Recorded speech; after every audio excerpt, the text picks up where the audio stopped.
Hi, I'm Dr. Alexandra Sowa, a dual board certified physician and the founder of Sowa Health, an at-home metabolic health testing company. Our first product, the Weight Biology Kit, tests for 15 biomarkers and metrics which determine what might be making it difficult for you to lose weight. And that brings me to what I want to talk about today. I want to tell you about the top unsuspecting medical conditions that might be making it hard for you to lose weight and easy to gain weight. Number one, insulin resistance. This is the main driver of weight gain in my patients, and they're not alone. About 50% of Americans suffer from insulin resistance, and 90% of them don't know they have it. Insulin is a hormone that's secreted by the pancreas, and its job is to take glucose or carbohydrates that you eat and break them down and to deliver them for energy to your body, to your muscles, your cells, your organs. But what happens over time with the traditional Western diet and lifestyle, your body becomes resistant to insulin, and your insulin levels go up and your blood sugar levels go up.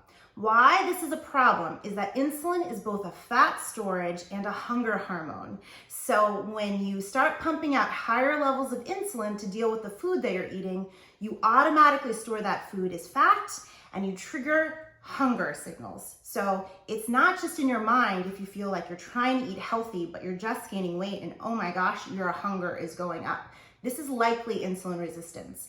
Now, we can measure this in some traditional screening tools at your doctor's office, but the best way to identify insulin resistance is early. And that's actually one of the things that our test kit does. Number two, vitamin insufficiency.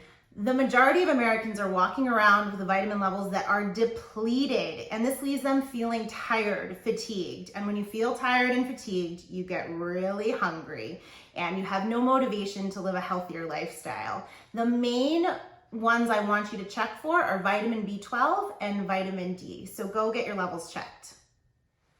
Number three, sleep apnea. This is another really big one. Sleep apnea is estimated to affect at least a quarter of our population, and 80% of people don't know they have it.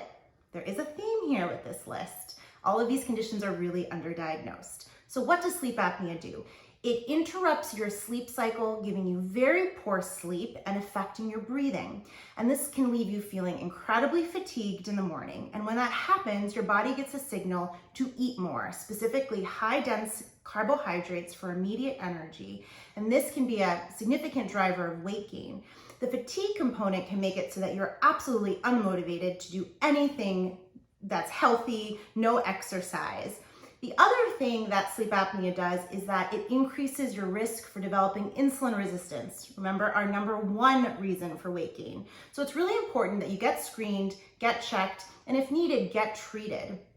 If you are snoring at night or feeling really tired in the morning, I want you to talk to your doctor about potential sleep apnea. Number four, hypothyroidism. A sluggish thyroid can make it nearly impossible to lose weight. It's a combination of fatigue, hormone disruption, water retention, and a decreased basal metabolic rate. But just because you might have hypothyroidism or a slightly underactive thyroid doesn't necessarily mean you need to jump to medication.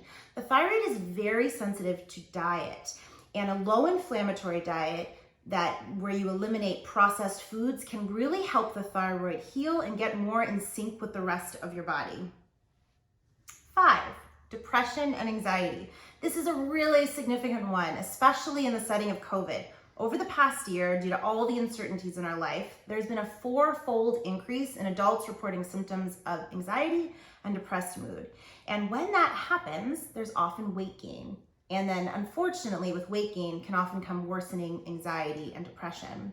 But you don't just have to accept the link. It's important to take care of yourself. Talk to your doctor, explore your options for treatment because you don't have to go through these changes alone. And finally, chronic inflammation.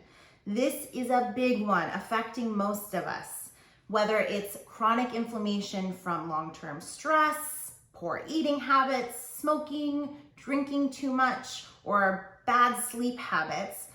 Daily stressors on the body can lead to long-term weight gain, among many other diseases.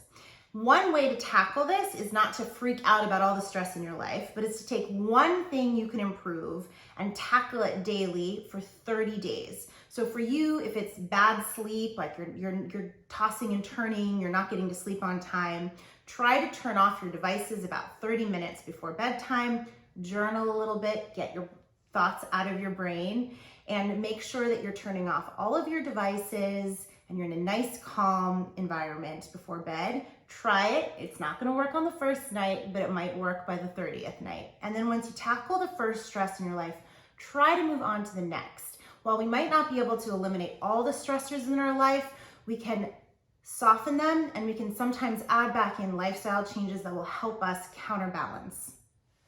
I hope you gained some insights into what might be causing you to gain weight or making it hard to lose weight.